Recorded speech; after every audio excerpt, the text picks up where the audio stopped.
Hi അസ്സലാമലൈക്കും guys, മിയോ hi അഫ്മിൻ. ഇന്ന് ഞാൻ പറയാൻ പോകുന്നത് സുനിത വില്യംസ്, ബുച്ച് വിൽമോർ എന്നിവരെ കുറിച്ചാണ്. ആരാണിവർ? 8 ദിവസത്തെ ഗവേഷണത്തിനായി യാത്ര തിരിച്ച് കഴിഞ്ഞ 285 ദിവസങ്ങളായി അന്താരാഷ്ട്ര ബഹിരാകാശ നിലയത്തിൽ കുടുങ്ങിക്കിടക്കുകയാണ് നാസയുടെ ബഹിരാകാശ യാത്രികരായ സുനിത വില്യംസും ബുച്ച് വിൽമറും. ബോയിങ്ങിൻ്റെ സ്റ്റാർലൈനർ പേടകത്തിനുണ്ടായ തകരാറിനെ തുടർന്നാണ് ഇരുവരുടെയും മടക്കം വൈകിയത്. എന്നാൽ ഇവരെ തിരിച്ചെത്തിക്കാനായി നാസ വിക്ഷേപിച്ച ക്രൂ 10 ദൗത്യം വിജയകരമായി മുന്നോട്ട് നീങ്ങുകയാണ്. സാഹചര്യങ്ങൾ അനുകൂലമാണെങ്കിൽ മാർച്ച് 19 ഇരുവരെയും തിരിച്ചെത്തിക്കാൻ കഴിയുമെന്നാണ് നാസ പ്രതീക്ഷിക്കുന്നത്. നാസയുടെ ബഹിരാകാശ യാത്രികരായ സുനിത വില്യംസിനെയും ബുച്ച് വിൽമോറിനെയും ഭൂമിയിലേക്ക് തിരിച്ചു കൊണ്ടുവരാനുള്ള ദൗത്യവുമായി സ്പേസ് എക്സ് ക്രൂ 10 അന്താരാഷ്ട്ര ബഹിരാകാശ നിലയത്തിലേക്ക് കുതിച്ചിരിക്കുകയാണ്.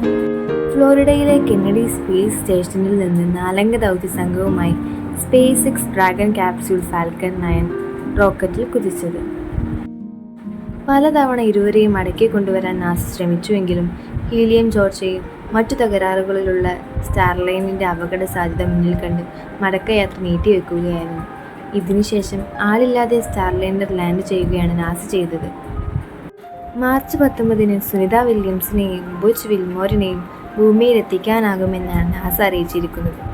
ഇവരുടെ തിരിച്ചുവരവിന് മുന്നോടിയായി വിദഗ്ധർ ചില മുന്നറിയിപ്പുകളും നൽകിയിട്ടുണ്ട്. ഇതൊരു സാധാരണ തിരിച്ചുവരവായിരിക്കില്ലെന്നാണ് മുന്നറിയിപ്പ്. ഭൂമിയുടെ ഗുരുത്വാകർഷണവുമായി പൊരുത്തപ്പെടാൻ വില്യംസിനും വിൽമോറിനും ബുദ്ധിമുട്ടുകൾ നേരിടേണ്ടി വരുമെന്നാണ് മുൻ ബഹിരാകാശ യാത്രികനായ ലറോയ് ചിയാവോ പറയുന്നത്. നേരത്തെ 2 തവണ മാറ്റിവെച്ച വിക്ഷേപണമാണ് നാസ ഇപ്പോൾ വിജയകരമായി പൂർത്തിയാക്കിയിരിക്കുന്നത്. മാർച്ച് 26 ക്രൂ 10 വിക്ഷേപിക്കുമെന്നായിരുന്നു നേരത്തെ പ്രഖ്യാപിച്ചിരുന്നത്. എന്നാൽ US പ്രസിഡന്റ് ഡൊണാൾഡ് ട്രംപിൻ്റെയും സ്പേസ് എക്സ് CEO ഇലോൺ മസ്കിൻ്റെയും നിർദ്ദേശത്തിനെ തുടർന്ന് ദൗത്യം നേരത്തെയാക്കി. മാർച്ച് 13 2 തവണ വിക്ഷേപണത്തിന് ശ്രമിച്ചെങ്കിലും അവസാന നിമിഷത്തെ സാങ്കേതിക തകരാറുകൾ മൂലം മാറ്റിവെക്കുകയായിരുന്നു. അമേരിക്കൻ പ്രാദേശിക സമയം വെള്ളിയാഴ്ച രാത്രി 7:03 ഇന്ത്യൻ സമയം ശനിയാഴ്ച പുലർച്ചെ 4:30 നാസയുടെ ഫ്ലോറിഡ കെന്നഡി സ്പേസ് സെന്ററിലെ 39A വിക്ഷേപണ തറയിൽ നിന്ന് സ്പേസ് എക്സ് ഫാൽക്കൺ 9 റോക്കറ്റ് കുതിച്ചുയർന്നു.